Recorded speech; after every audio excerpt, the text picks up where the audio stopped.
Assalamualaikum warahmatullahi wabarakatuh. Perkenalkan, nama saya Swadista Gava Alafi Santosa dari Prodi D3 Refraksi Optisi. Saya ingin mempresentasikan tugas mata kuliah Bahasa Indonesia dari Pak Andi Maulana, Sarjana Pendidikan Magister Pendidikan. Sejarah Bahasa Indonesia.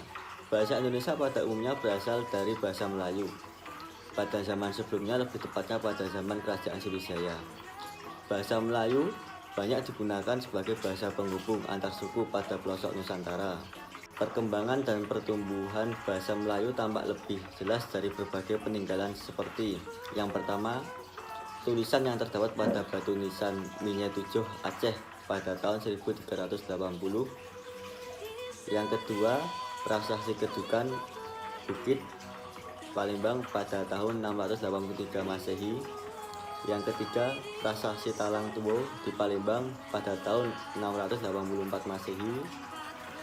Yang keempat, prasasti Karangbrahi Bangkomberangi Jambi pada tahun 688 Masehi. Pada zaman itu, bahasa Melayu berfungsi yang pertama sebagai bahasa kebudayaan, yaitu bahasa buku-buku yang berisi aturan-aturan hidup dan sastra. Yang kedua, sebagai bahasa berhubungan, bahasa berhubungan antar suku di Indonesia. Yang ketiga, bahasa perdagangan, baik bagi suku yang ada di Indonesia maupun pedagang yang berasal dari luar Indonesia.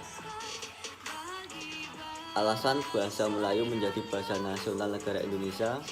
Yang pertama, dibandingkan bahasa Jawa yang menjadi bahasa ibu bagi sekitar setengah penduduk Indonesia, bahasa Melayu merupakan bahasa yang kurang berarti. Namun, justru karena itu pemilihan bahasa Jawa akan selalu dirasakan sebagai pengistimewaan yang berlebihan. Yang kedua, bahasa Melayu lebih diterima karena bahasa Jawa mempunyai beribu-ribu morfem leksikal dan bahkan beberapa yang bersifat gramatikal. Yang ketiga, bahasa Melayu mempunyai sejarah yang panjang sebagai lingua franca. 4 faktor yang menyebabkan bahasa Melayu diangkat menjadi bahasa Indonesia. Yang pertama, bahasa Melayu adalah merupakan lingua franca di Indonesia, bahasa berhubungan dan bahasa perdagangan. Yang kedua, sistem bahasa Melayu sederhana, mudah dipelajari karena dalam bahasa Melayu tidak dikenal tingkatan bahasa, bahasa kasar dan bahasa halus. Yang ketiga, suku Jawa, suku Sunda dan suku-suku lainnya dengan sukarela menerima bahasa Melayu menjadi bahasa Indonesia sebagai bahasa nasional. Yang keempat, bahasa Melayu mempunyai faktor kesanggupan untuk dipakai sebagai bahasa kebudayaan dalam arti yang luas. Perkembangan bahasa Indonesia sesudah merdeka. Bahasa Indonesia lahir pada tanggal 28 Oktober 1928. Pada saat itu, para pemuda dari berbagai pelosok Nusantara berkumpul dalam rapat. Para pemuda berikrar, "Kami, putra dan putri Indonesia, mengaku bertumpah darah yang satu, tanah air Indonesia. Kami, putra dan putri Indonesia, mengaku berbangsa yang satu, bangsa Indonesia. Kami, putra dan putri Indonesia, menjunjung tinggi bahasa persatuan, bahasa Indonesia." Sumpah Pemuda. Unsur dari Sumpah Pemuda menyatakan tekad bahwa bangsa Indonesia merupakan bahasa persatuan bangsa Indonesia. Pada tahun 1928, bahasa Indonesia dikukuhkan kedudukannya sebagai bahasa nasional. Bahasa Indonesia dinyatakan kedudukannya sebagai bahasa negara pada tanggal 18 Agustus 1945 saat disahkannya Undang-Undang Dasar Negara Republik Indonesia yang menyebutkan bahwa bahasa negara adalah bahasa Indonesia. Peresmian nama bahasa Indonesia. Bahasa Indonesia adalah bahasa resmi Republik Indonesia dan bahasa persatuan bangsa Indonesia. Di Timor Leste, Indonesia berposisi sebagai bahasa kerja. Dari sudut pandang linguistik, bahasa Indonesia salah satu dari banyak ragam bahasa Melayu.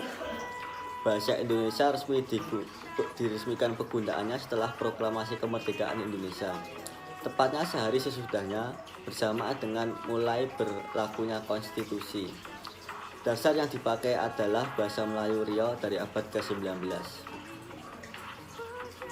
Hasil perumusan seminar politik bahasa nasional yang diselenggarakan di Jakarta.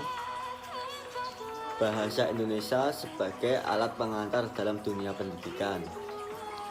Bahasa Indonesia sebagai bahasa resmi kenegaraan.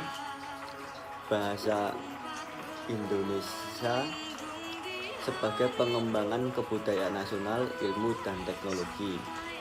Bahasa Indonesia sebagai penghubung tingkat nasional, pelaksanaan pembangunan, serta pemerintah. Fungsi bahasa Indonesia sebagai bahasa nasional. Yang pertama, bahasa Indonesia sebagai identitas nasional. Yang kedua, bahasa Indonesia sebagai kebanggaan bangsa. Yang ketiga, bahasa Indonesia sebagai alat komunikasi.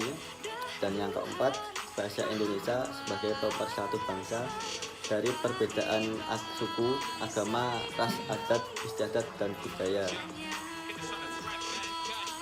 Ikrar Sumpah Pemuda.